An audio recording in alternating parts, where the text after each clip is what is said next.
Today is Sunday, September 15th, and this is William Michael, the headmaster of the Classical Liberal Arts Academy.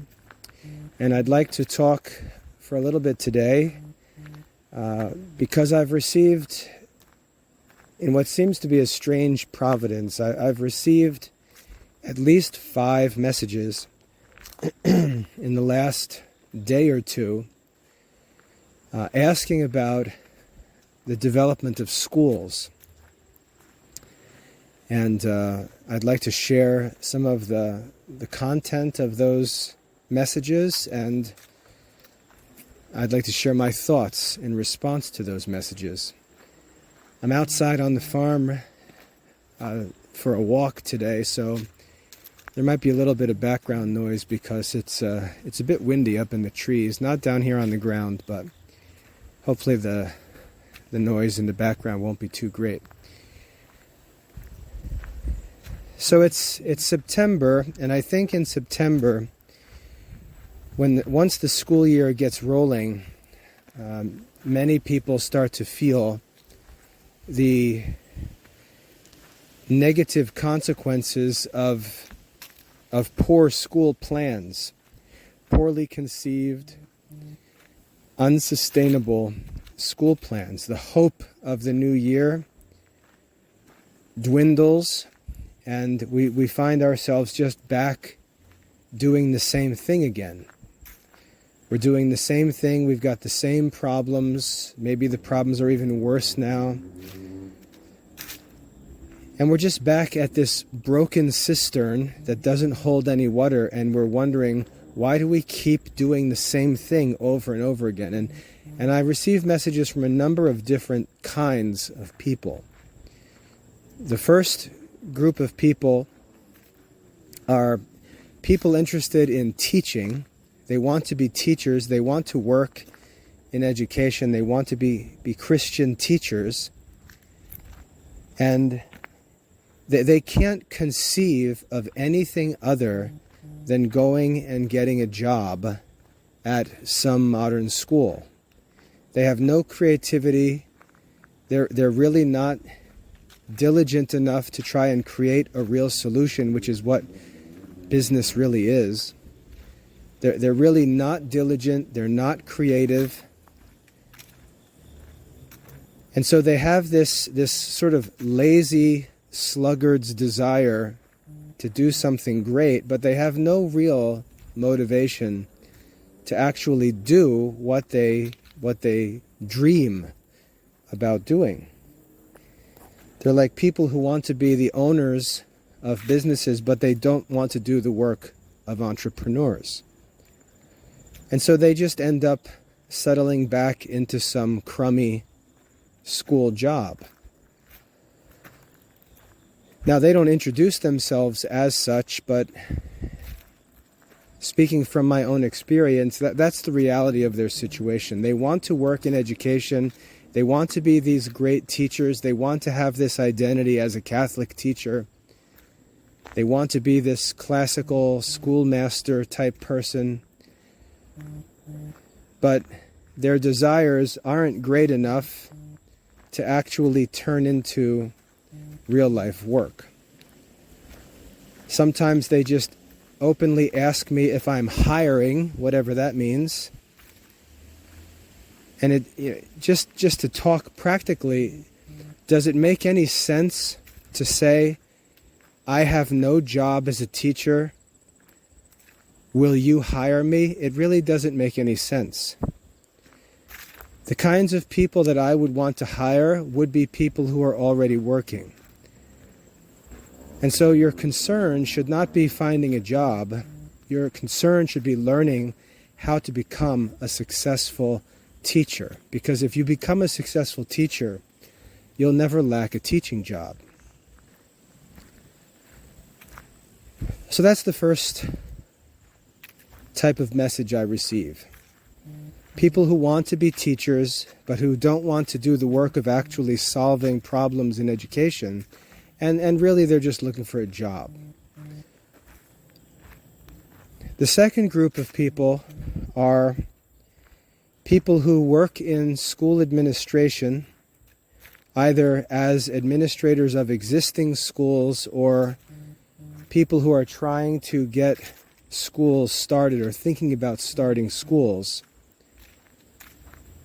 And they're writing to me because they've listened to talks that I've posted on YouTube, or someone's recommended that they listen to talks that I've posted.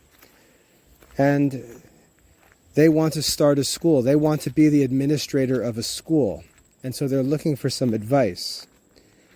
And they're really in the same situation that those teachers are in, that I just described. They envision themselves as school administrators. They have a vision of what they want to be, but it's all confused, and it doesn't make any sense.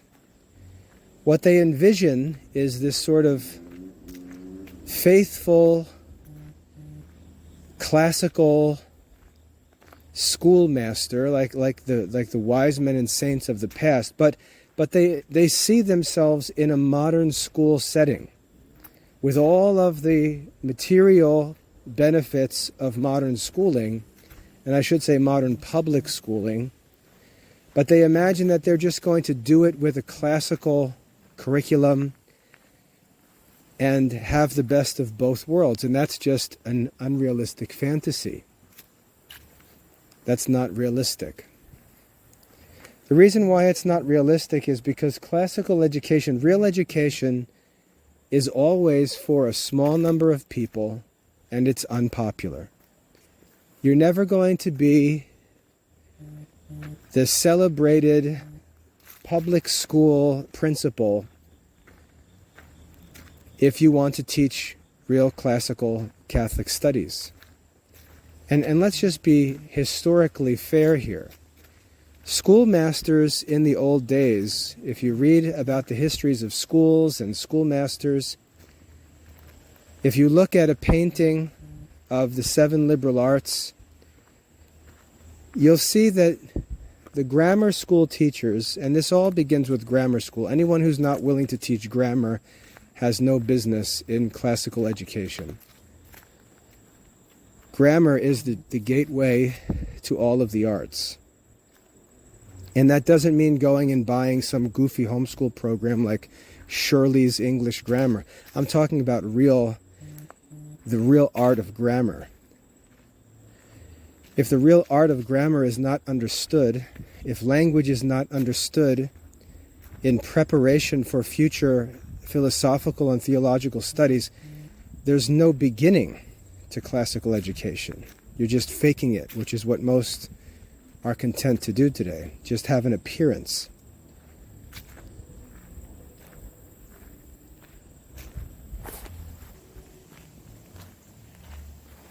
Real classical Catholic studies, real classical liberal arts studies are never going to be popular. So any interest in wealth or local fame or honor, if you want to be the teacher that everyone loves to see at the store, and you what you desire is the life of the Pharisees, you want to be greeted in the streets and hailed at the grocery store, you're just not interested in classical Catholic education. That's not what it's about.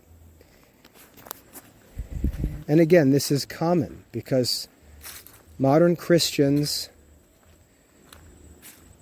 have real problems, and those problems have real causes, and there are very few Christians willing to acknowledge and address those real problems. So if you want to be a school administrator because you want to be your high school principal, you thought he was cool, and you'd like to be him in your community, well then go get a state teaching certificate or an administrator certificate and get a job in a modern school, because that's what you really want. And you can decorate the school, decorate your office with pictures of Julius Caesar, St. Thomas Aquinas, and so on, and pretend to have what it is that you want. But it's just not realistic. And I'm not interested in any of that fake appearance-seeking, honor-seeking, money-seeking education. It's not needed. It already exists. You're not going to do it better than the public schools do it. You might as well just go become a public school teacher or administrator. Be much easier for you. If you're interested, however, in teaching the classical liberal arts, if you're interested in teaching real classical Catholic education, then I can offer some advice. But based on the messages that I receive, I don't know that the people writing to me actually have a sincere interest in teaching the classical liberal arts or real classical Catholic education. As I said, most of them are not interested in studying. They don't talk about what they want to learn. They don't talk about what they are studying or have studied. They don't talk about the 7 liberal arts. They don't talk about scholastic philosophy or classical language. They don't talk about the learning. What they talk about is their job. They talk about looking for a job or trying to establish a job. And this is why they're struggling in the first place. You cannot give what you do not have. You cannot give what you do not have. Now I can testify very confidently that there are millions and millions of Catholic parents looking for teachers for their children. There are millions of Catholic parents, and even more broadly, just Christian parents, including non-Catholic Christians. There are millions of parents looking for teachers for their children.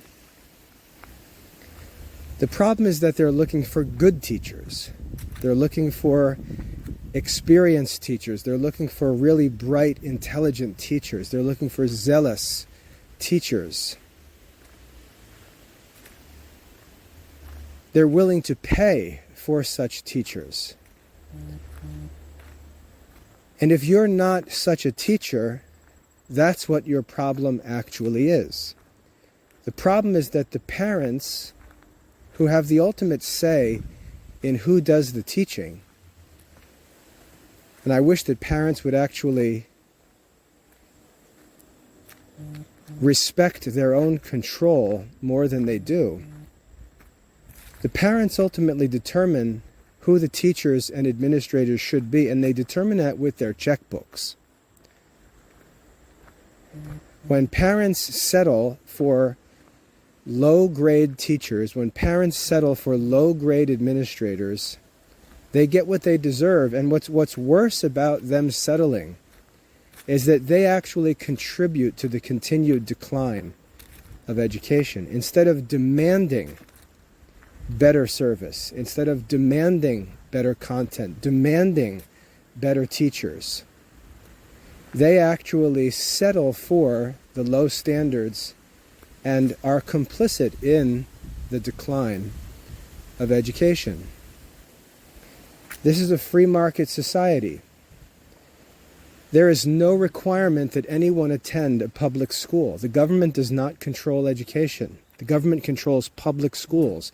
They control one kind of education. They don't control private schools. They don't control home schools.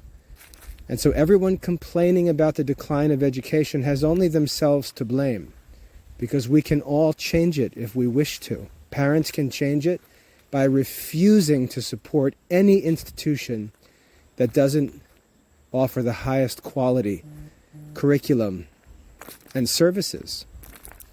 They can demand and demand and demand, and the schools have to comply, because the schools cannot exist without their tuition. Parents can homeschool and set their own standards. They can find tutors to work with their kids and give their children the highest quality instruction and support. Parents have the power, because the whole system depends on them. They have the power to make it very clear what they want. And if they put a reasonable amount of money on the table, they can get it. And that's how education has always worked, and to be fair, still works today. Many of the people complaining are the kind of people who have a wine taste and a beer pocketbook. They want things that they're not willing or able to pay for. It's just childish, crazy desires. But when there's a combination of a desire and the resources to do it, those parents can get exactly what they want for their children, but they have to demand it.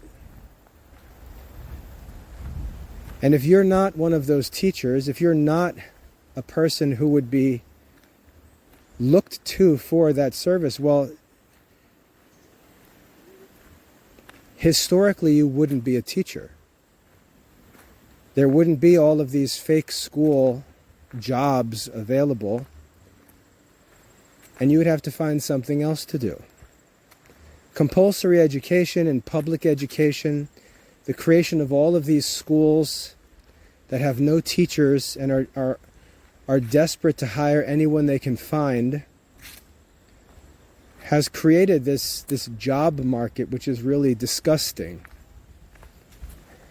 I would even argue, and I do always argue, that public schooling and most private schools exist for the faculties and administrators rather than the students. And the parents stupidly fund them. And if you say, well, there's nothing we can do about public schools, you're wrong. They're controlled by the government, and we are the government. So anyway, my advice to anyone who wants to be a real teacher or a real administrator of a real classical Catholic school is to stop talking about your job, stop talking about your desire to start a school or find a teaching job or get hired someplace, and direct your attention to actually becoming a good teacher, becoming a model where parents, when they meet you, say, oh my goodness, I would love to have my kids work with that person. Because as I said, if that's not how people feel, then you're really not a teacher in the traditional sense of the term. You may identify as one whose occupation is serving in jobs created by modern schools, but historically those jobs didn't exist. And if you want something better than just a hireling job at a modern school, you're going to be frustrated because those jobs have to be created. And they can only be created by real teachers. And let me just tell you the story of how the CLA started as an example. As a college student, I was an extraordinary student, earned awards studying classics at Rutgers University. My professors recommended that I be hired by a local classical school before I had my degree. My classics professors wrote recommendation letters to a local school urging them to hire me to teach their classics department based on my academic work as a classics student. And that's how my teaching career started. I was teaching full-time in complete control of a classics program at a classical private school before I had even finished my college degree, because of the quality of work I was doing as a student. My zeal was not finding a job. My zeal was becoming a master of classical studies. The reason I was interested in teaching was because it allowed me to continue to focus on studying. And I want to repeat that. The reason I was interested in teaching was because teaching allowed me to stay focused on studying. I was not looking for a job. I wanted to devote my whole life to studying classical languages and philosophy and theology, and teaching those subjects allowed me to stay focused on my own studying of them. I am more zealous for my subjects than any of my students will ever be. And that's important, and I'll probably come back to that later. But I started teaching, and as soon as I started teaching, a couple things were mentioned. My fellow teachers knew that I wasn't going to be teaching at their school for long. They used to joke and ask me what my real job is going to be, because they knew I wasn't going to be a classroom teacher very long. The administration of the school immediately gave me administrative tasks like developing the curriculum and so on. I was promoted as soon as I got involved in the school. And as I was working and teaching, I started to feel that the school was restricting what I could do. I felt like being a school teacher was like a bird living with its wings clipped. And I was frustrated by that feeling of not being able to do what I knew could be done and what I wanted to do as a classics teacher. So as time went on, as I was teaching, and my teaching was successful, I had great relations with my students, great relations with their parents, great relations with my supervisors and so on. It was clear that I was capable of doing more and wanted to do more. And so I was faced with a dilemma. The dilemma that I was faced with, and this was around 2007, 2008, was to create my own solution or to remain in the modern school market.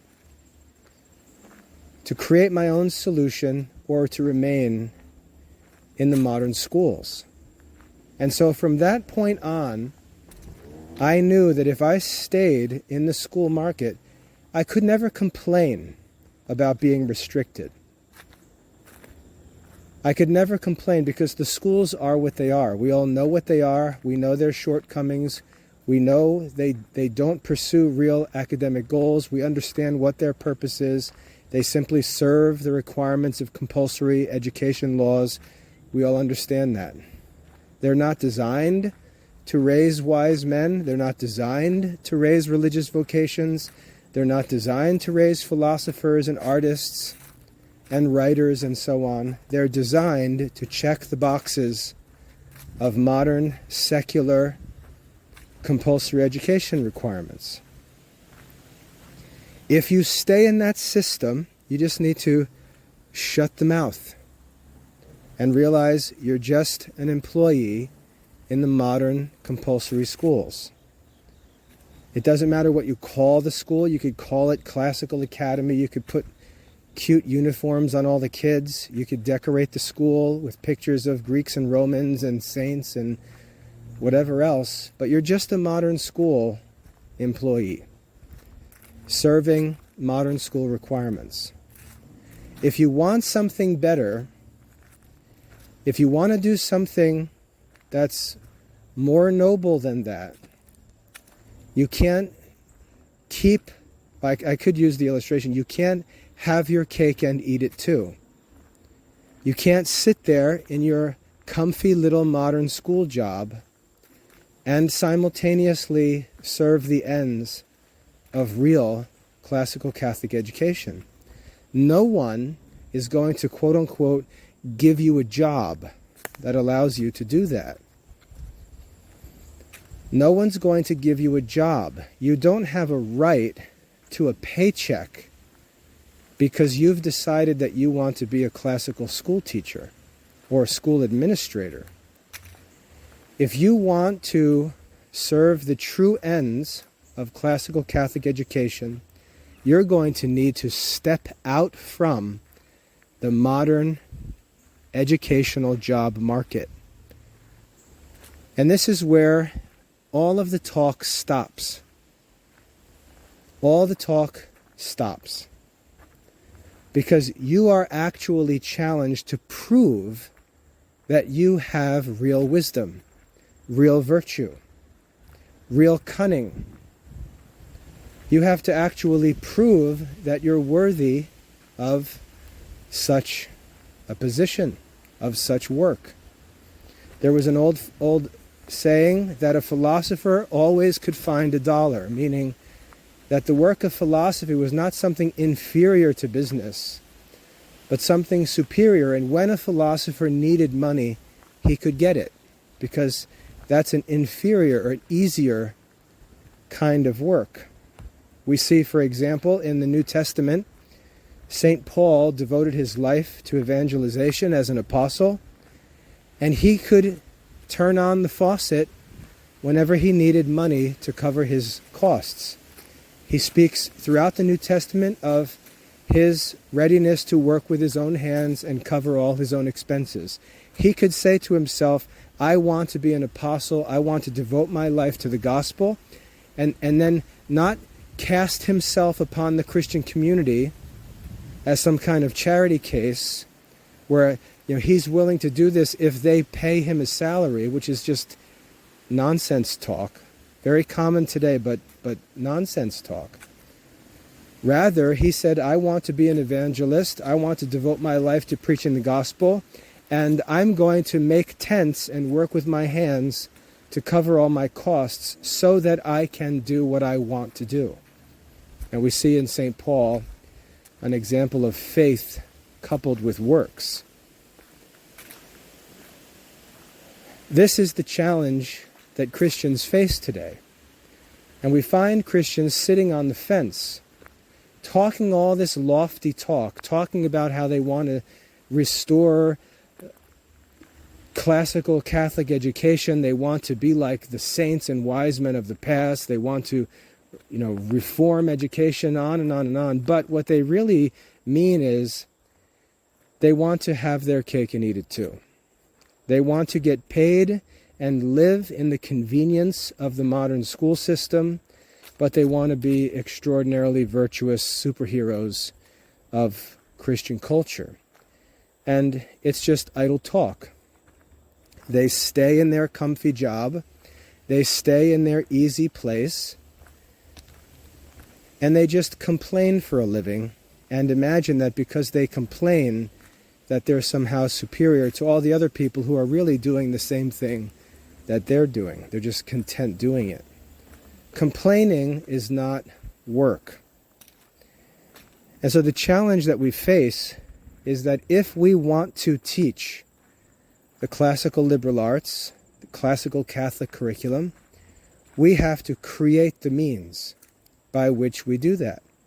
And to get back to my own history, in 2007, 2008, it became very clear to me that I would never be able to do what I wanted to do within the modern school world, the modern school job market. I would never be able to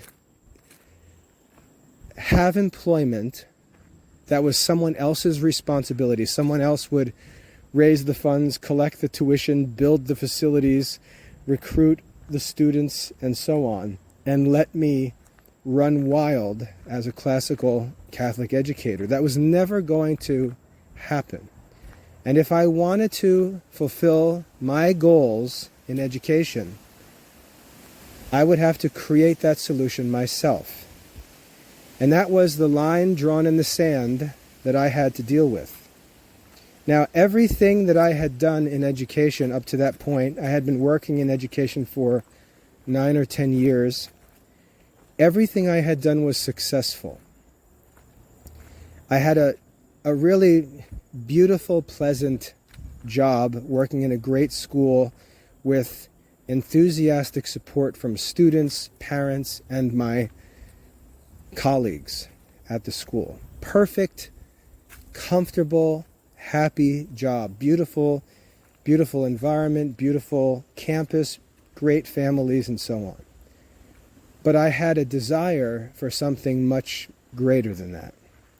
I wanted to restore real classical Catholic education. So in August, I think it was 2008, I told my wife that I am not going to go back to my job in September.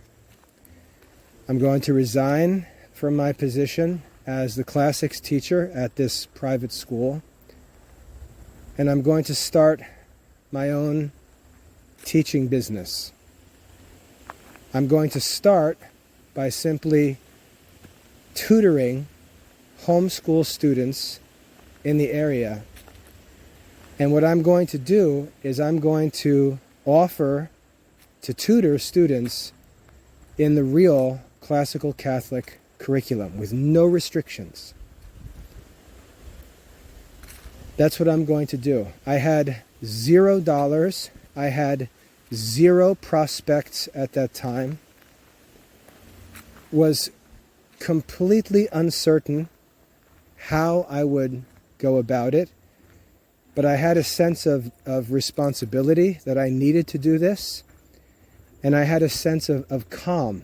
I had a peacefulness thinking about it and confidence that I could do it and that I would do whatever it took to make it work, because my interest in this was real. It wasn't just lazy complaining. It was real, sustained interest. And so I started by just sending out emails to every homeschool group and organization I could find in the area, letting them know what I was interested in making available, who I was, and so on. Hundreds of emails, just blind emails to people that I had never met in the area, introducing myself, what my goals were, what my background was, what I wanted to do, and so on. And I arranged to meet with these different people who responded to present more information in person. And so I started traveling from my home out in Monroe, North Carolina, about a 45-minute ride into Charlotte. And I began meeting with families, talking to them, introducing them to the studies that I wanted to make available to students, and began making arrangements for private tutoring, charging nothing, because I was the risk for them. I deserved nothing. I couldn't demand any kind of high tutoring rate, even though as a private school teacher, parents paid me $70 an hour, and this was back in 2007. I was paid $70 an hour by parents to tutor kids, SAT prep, stuff like that. I couldn't ask that of the Christian homeschool community. And so I would basically agree to any amount that they offered. And I told them, I'll charge $10 an hour for tutoring. And if you get a group of kids together, it'll just be the same rate. So if we get 7 kids, I'll get paid $70. And that's it. And so that's what I started doing. And it started out with one family that had 2 sons. And I drove to their house. It was over an hour away from my home. Drove all the way to their house and taught their 2 sons in their dining room. And then things started to go well for them, and word got around to some of their friends, and I would move from their house to their friend's house and teach their 4 kids, and then they invited a couple of their homeschooling friends, so then we had a group of 6 kids. And then when things started to look really good, the parents started to get excited about it, and they said, this is so great. Can we get more families involved? What can we do? And I said, sure. Let's have an information meeting. Why don't we schedule a night where you can invite all of your homeschool friends and contacts, and we'll just have like a dinner party, and we'll just talk about what can be done. And so these parents, two different families hosted these information meetings, and the houses were packed both times.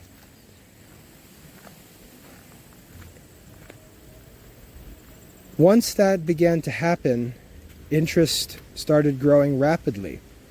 And so I was basically making a circuit around Charlotte several days a week, stopping at different houses where different groups of families were gathering together. And this is how the Classical Liberal Arts Academy started. I was making almost no money, driving all over the area, working with 1, 2, 3 kids at a time, developing a tutoring business. And then what happened was the tutoring business was going so well that these families started to tell their relatives and friends, people who lived in towns that they had formerly lived in, friends that had moved away, college friends who were homeschooling and lived in other places. And so I started getting contacts from all over the country, from all of these people's friends and relatives. That's when I started making lesson content available online. By the following March, I had 1,000 students working with me through tutoring. And that's really how the Classical Liberal Arts Academy developed. Now, when we started to put stuff online, I had no experience in anything online. I had no experience with website development, any kind of technology or programming. And so what I had learned to do was basically put together a simple website where I could, and this is how crude it was, I would literally make a web page for each student and manually control links on a student page that linked them to the documents for their studies. And as they completed their lessons, I would manually edit the links on their pages so that they could move on to the next lesson. It was entirely manual. Every student basically had his own web page that was individually managed. And so as the number of those students started to increase, I remember when it got up to 100 or so, I couldn't handle it anymore. My wife started helping me full time, just updating the students' pages. And then finally we ended up contracting with a programmer who sort of took the model of what I was doing and automated it by integrating it with a database that would automatically update when students completed things. So we started to get a little bit of automation, and that was in 2009, and that's when the CLA just started to grow. But it was all really unexpected, unplanned, but there was one fundamental issue at the root of the development of the CLA, and it was my willingness to do whatever it took to allow me to do what I wanted to do. I was offered no salary, I was offered no health insurance, I was offered no retirement package, no paid days off, no paid sick leave. I had to do everything myself. I was completely unprepared for any of the work that had to be done. I had no idea how to manage a business, how to develop a website. I had a little Hyundai Accent that I drove around from house to house. My desire to be a classical Catholic teacher was manifested by my willingness to do whatever it took to do so. And so, with that all in mind, realize what it looks like for me to be contacted by people who are saying, well, I would be willing to teach classical liberal arts and Catholic studies courses if someone gave me a job. If someone gives me a job, well, then I'll be a classical teacher. And my question is, who is it that's supposed to give you this job?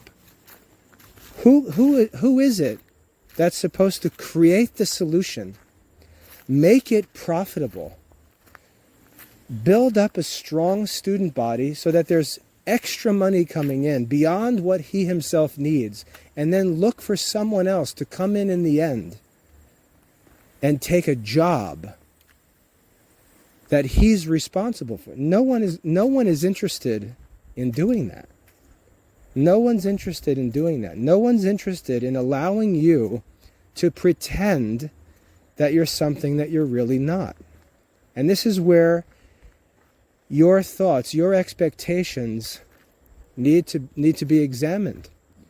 You need to decide whether you're actually really interested in doing the work that you talk about, or if you're just pretending to be interested. Because if you're really interested, you can start right now. If you're really interested, you have to do the work if you're really interested. And I've just explained how I did it. This isn't some sort of, motivational speaking activity. I'm telling you exactly what I did. I was a Catholic married man. I was a father with, how many kids did I have in 2007? 1, 2, 3, 4, 5, 6 kids I had in 2007. My 7th child was born. No, my 8th child was born. 7th child in 2009. So this was right in the midst of my family growing and developing. We had no other money. My wife was a stay-at-home housewife, bearing children, taking care of little ones. We had no money. We sacrificed everything to do what we sincerely believed needed to be done. At the time, and just to give you some more practical detail about how we approached this, my wife and I, we knew that we really had only one essential bill that needed to be paid each month. We had one bill that couldn't be avoided, and it was the mortgage. And we had a low mortgage because we live simple.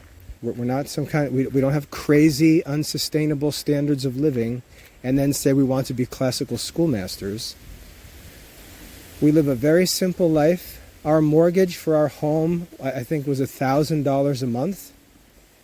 And so we said to each other, we need to come up with $1,000 a month to get started, just to keep the mortgage paid.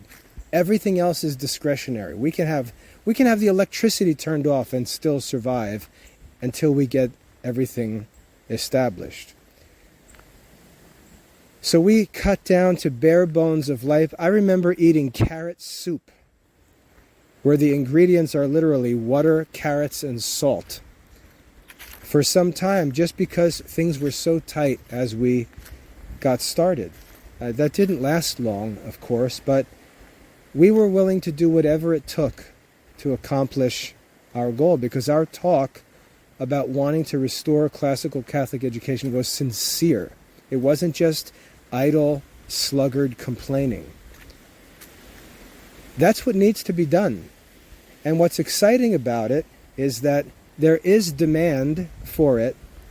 There is opportunity. There's little to no competition.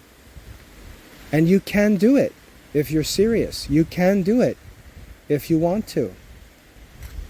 And the easiest way to ever start a business like that is to offer your services for free or for very little, for a minimal fee, because there are people who are interested. They do not trust you because you're unproven, and you've got to earn trust. You've got to prove yourself capable.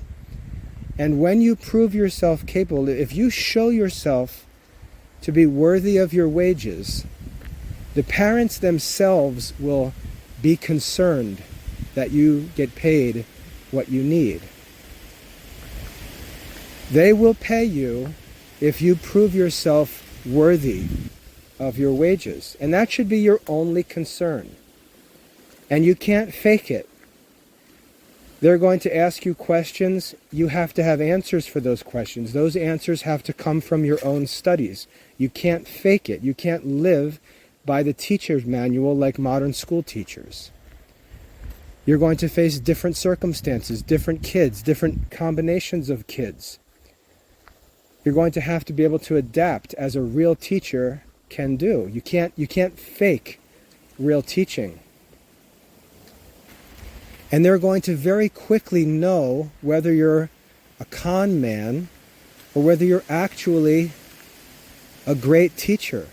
And if they learn that you're a great teacher, you're going to be worth your weight in gold to them.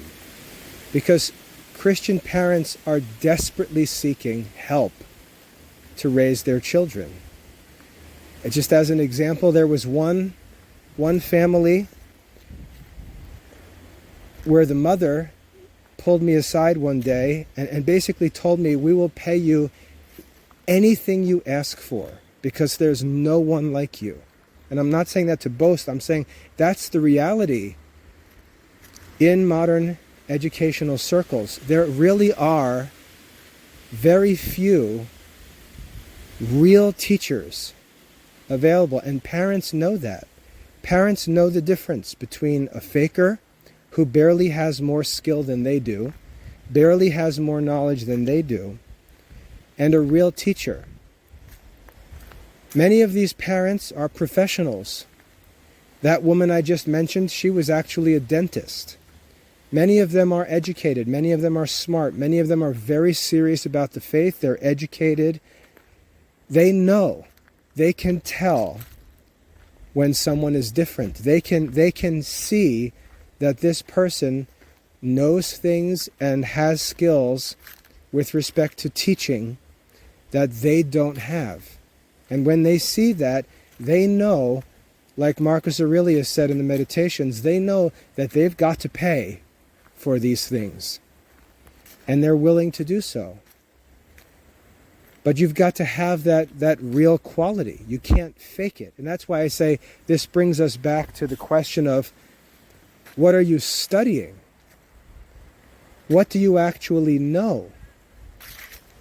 How diligent are you in your own pursuit of real wisdom and learning to be a valuable teacher? Many of the students that you'll have to work with are going to be gifted students, motivated students with lots of academic support. They're going to challenge their teachers. They're going to have more time to study than their teachers have to stay ahead of them. You're not going to stay ahead of kids. You can't fake it and just brush up on the lesson the night before the teacher's manual tells you what to teach. You're going to have kids that study it and are smart. They're clever. They're going to ask you questions that aren't in the instructions, that you can't Google and get answers for. They're going to put you to the test. And if you can pass their tests, they're going to know that you're the real deal. And they're going to have respect for you, and their parents are going to know that they have respect for you, and their parents are going to know that they need you to work with their kids. And that's really what motivates the parent-tutor relationship, is trust. And it's not just trust because he's a Christian. That's meaningless. You can be a Christian without being a teacher.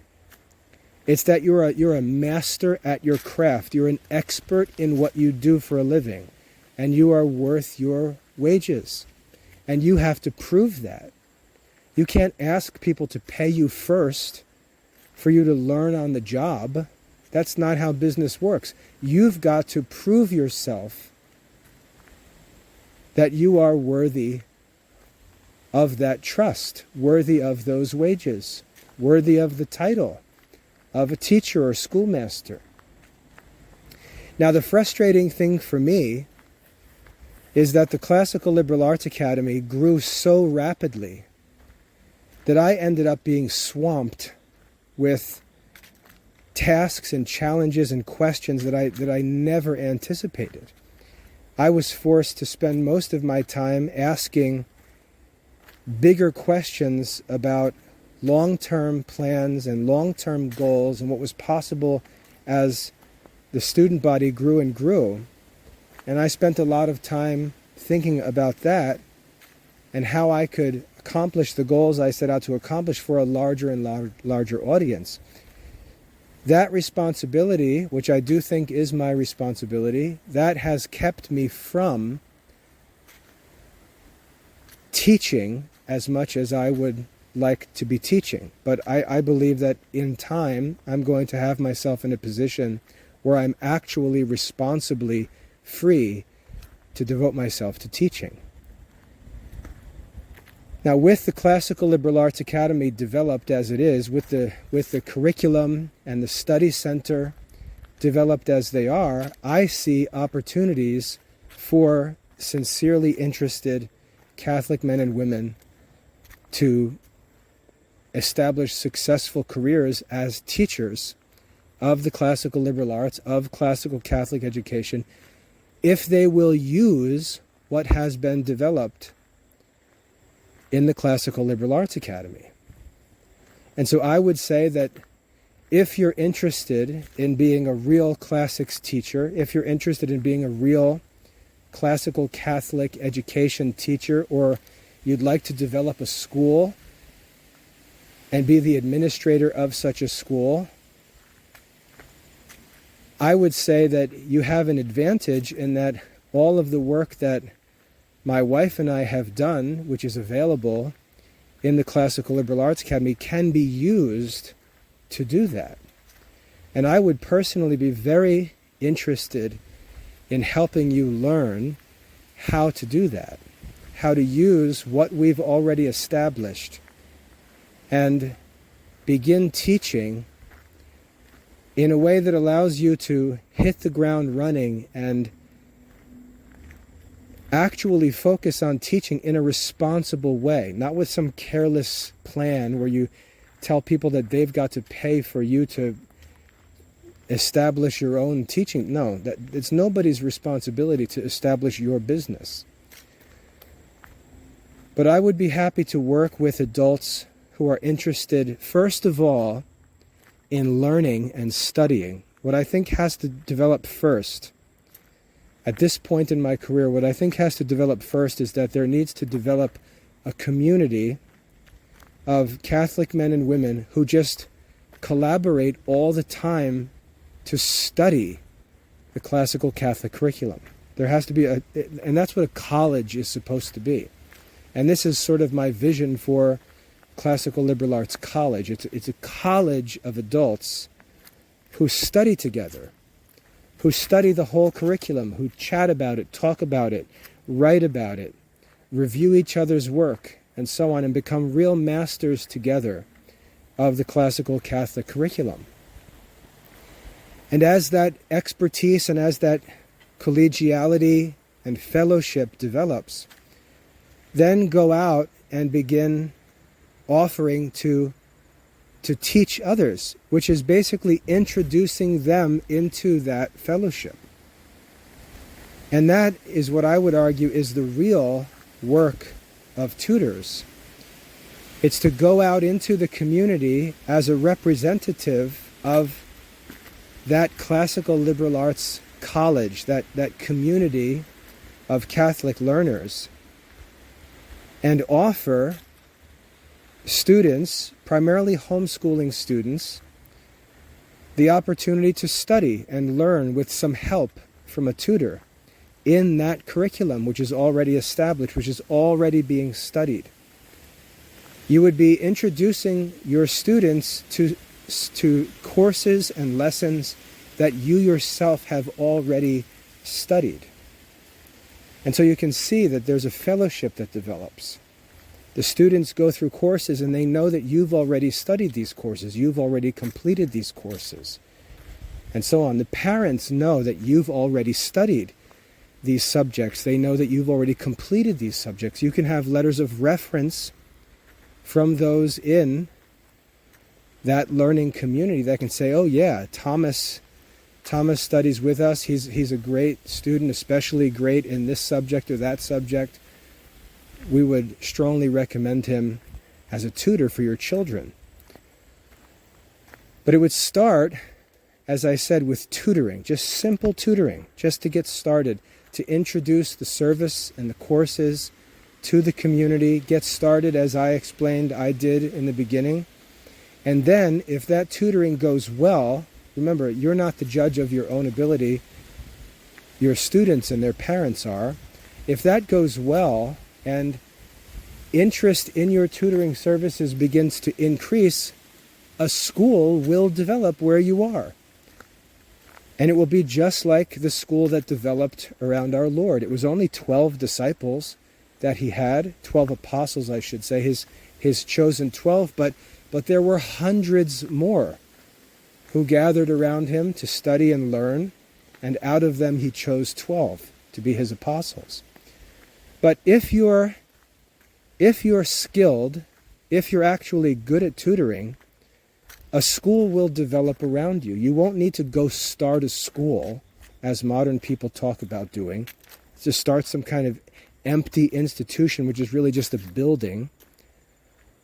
The school will develop around you because you'll have a number of students you're tutoring, and they'll begin to share information, good feedback with their parents. Their parents will begin to share feedback with other parents. Other parents will begin to contact you. You can organize group meetings, or you can set up additional tutoring meetings. And over time, again, if you're actually good at it, the school would develop around the tutor. And the tutor would be identified because he has students, not because he self-identifies as a teacher, which is just as crazy as men identifying as women. Your students and their parents will determine if you're a teacher. The reality of your situation will determine if you're actually a teacher. And if you are a teacher, you will have students. And where there is a teacher and students, there is a school. There's no need to artificially develop a school. The school will always be self-sufficient. And I certainly believe that if you actually are called to this work, gifted for this work, interested in this work, studying for this work, willing to do all that it takes to establish this work, I believe that you can do so. I believe there's sufficient demand for it,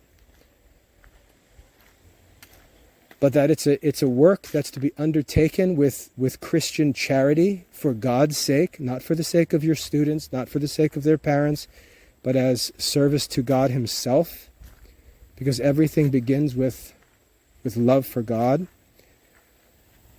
If you're willing to do that work and be that person, if you can do it, and there are personality needs that are required, you've got to be a certain kind of person to do that work. You've got to be an inspiring person. You've got to be a respectable person.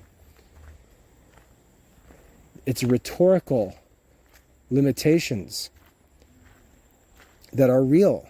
You've got to look like a teacher. You've got to act like a teacher, speak like a teacher. You've got to be respected when you walk into a room. People can see, oh, this is a teacher. It's a role to play that's real, and it can't be played by fakers. If you can and are willing to do that, I believe that it would be very easy, given how much we've already developed to help you to be able to do that. But it's not about getting a job. That's a cop-out. That's lazy. No one's going to give you a job. It's about actually becoming a teacher, actually becoming a competent classical Catholic teacher, and proving that by actually teaching successfully. And if you do that, a school will develop where you are. A school will develop where you are. Now, as I said, I am very willing to help Catholic men and women do this. In fact, my wife and I have been talking recently, and I sort of laugh about how I got into this just wanting to be a teacher, but it seems more and more as time goes on that I'm being pushed into the role of being the teacher of teachers.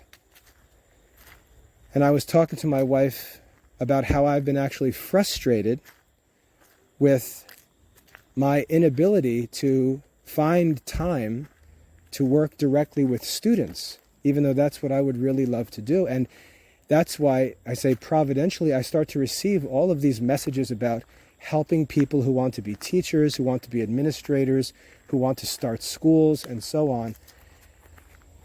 And I can see that a role where I spend my time serving men and women who want to be teachers, who want to start schools, helping them to do that would be a very satisfying work for me, and I can do it.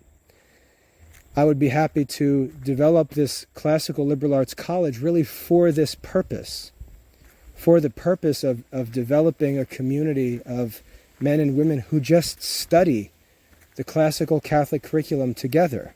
I would lead in those studies. I could make video lectures and courses and do a number of different things that would make those studies possible, and I'm willing to do so.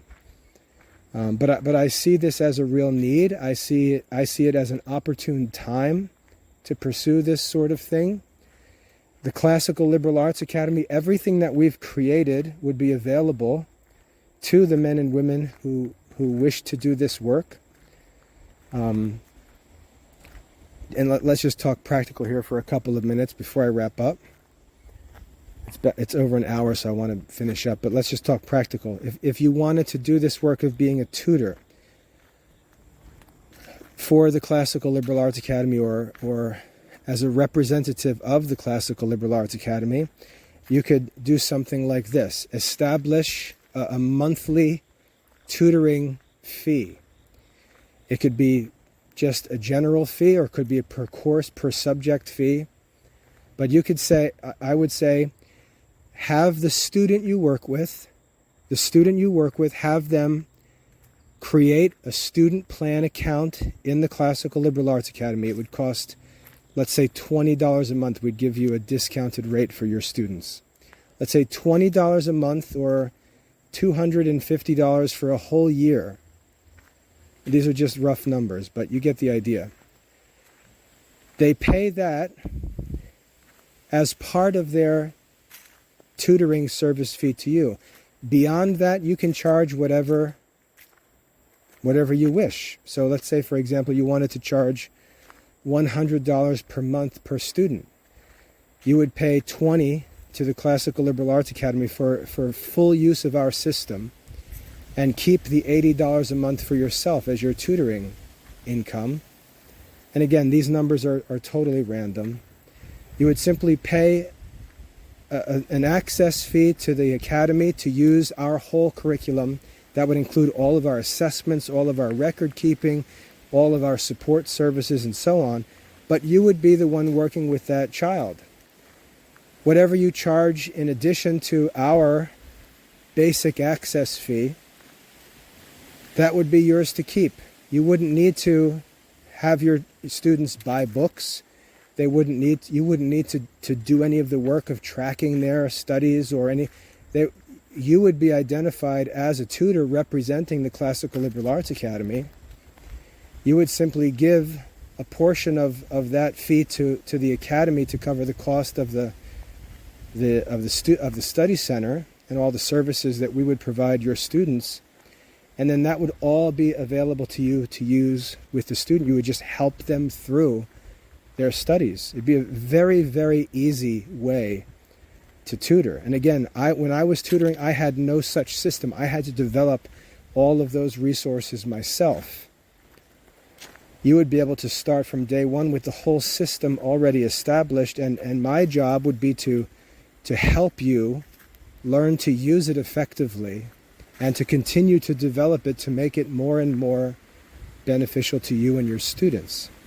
And if, as I said, a number of students began to gather together and you had a school develop, that school could just grow using the CLA Study Center as your curriculum platform, and it would cost you nothing. The students would have a minimal fee that would cover all of that, because we've already established a sustainable learning management system. So, and we're accredited, so there's all these other benefits that we would be able to present through you to the families you work with. You'd also be part of the Classical Liberal Arts College community and have all of those resources and that collaboration available. So you can see that it would be very easy, both practically and financially, to establish a sustainable tutoring business working as a member of the Classical Liberal Arts College and offering that in your own local community. And our job would be to support you and to help provide you with training and instruction and support to both learn classical Catholic curriculum and also to share it with your students. So we can collaborate, and I'd be willing to help you. But what I'm looking for young men and women like me who have a desire to see classical Catholic education restored, but who are willing to actually do the work that needs to be done. Not just idle complainers. We see these people all over social media complaining about everything. They don't offer any solutions. There's no solutions. What's needed are people who actually step up and say, I'm serious about this. This is not just some lazy political complaining from the common people, from the peasants out in the field, complaining about the government. I'm serious. I am able to do this. I believe I can be successful in doing this. I understand that it's going to take a great deal of work. It's going to be pretty radical to get started with this, but I am willing to do it. And I want it so seriously that I'm willing to roll up my sleeves and do whatever it takes, because this is what I feel called to do. That's what this restoration of real classical Catholic education is ultimately waiting for. It's waiting for people to stop complaining while actually being perfectly content to remain where they are, to allow things to continue as they are. And remember, that's not just teachers in schools, that's also parents. Parents who are willing to just yield to the low standards and continue paying the tuition and allowing the schools to get away with it. It requires everyone to commit to change. Parents, tutors, school administrators, everyone's got to commit and say, we're no longer going to support this low standard garbage in schools. We're going to demand that real classical Catholic education be restored, and we're only going to support those who do it, those who offer it. That's it. When that change happens, when that switch flips, the modern garbage education that we've all become accustomed to will die, because its sources will be cut off. That's really what this restoration is waiting for. I have my part to play, and I think I have played my part. And if others want to step up and get involved, as some have started to do, some have started to do this kind of work, and we've helped people to get involved little by little. Like, we've got grading assistants working, getting started, helping in simple ways. But there's more serious work to do for those who are willing and able to do it. So if you'd like to talk about that, don't write to me asking about jobs or asking you where you can find a job that will. There's no place. The problem needs a solution. We've begun developing the solution, and if people join together to work to bring about the extension of that solution, it can be done. But there's no place you can go for a job. That's just lazy fantasy world. That's like how my kids talk about their future plans. They're all just going to go out and get jobs and careers, and it's just not how the world works. If you're interested in actually doing the work of restoring classical education, I believe that the fields are white for harvest, to borrow our Lord's illustration. It's just a matter of having workers to send out into the vineyard. No one wants to do it. So that's what I think Catholics should be thinking and saying who are interested. They should be thinking about studying. They should be motivated by a love of wisdom, a passion for studying. And they should want to share the fruits of their learning with others, and that's where the work of teaching comes in. If you're interested in that kind of work, then I'd love to talk. If you're not, then there's nothing to talk about. So anyway, I hope I don't sound like I'm fussing, because I'm really not. I'm excited. I intend to challenge Catholic men and women. That's why I may seem a little critical and intense, but I'm optimistic. I see things moving in this direction, and I just want to rouse Catholic men and women to take up this work and stop being such wimps, afraid of everything, timid, anxious about money. I mean, think about the apostles when they were called by Christ to become the founders of the church. Didn't they have all the same questions? And Jesus explicitly talked to them about it and said, do not say, what shall we eat? What shall we wear? With what shall we be clothed? Seek first the kingdom of God and his righteousness, and all these things will be given to you. That was Jesus' promise to his first followers, who had all the same concerns and questions and needs that we have, that they're all normal. But the challenge is that if we believe that this work is God's will, we have to be willing to undertake that work. We have to be willing to persevere in that work. We've got to have the courage, we've got to have the justice, we've got to have the temperance and the prudence. This is all virtue. We've got to have the faith, hope, and charity to actually undertake this work for God's sake, as the disciples did. And we're promised by the Lord that a worker is worthy of his wages. And we've got to undertake this work with that hope that it will be successful, not necessarily in shallow, materialistic, worldly senses of the term, but in real terms of success. And it's just a question of who's going to step up and participate in this work, because it's needed, there's interest in it, but there's just nobody willing to do the work. I hope that's helpful. God bless.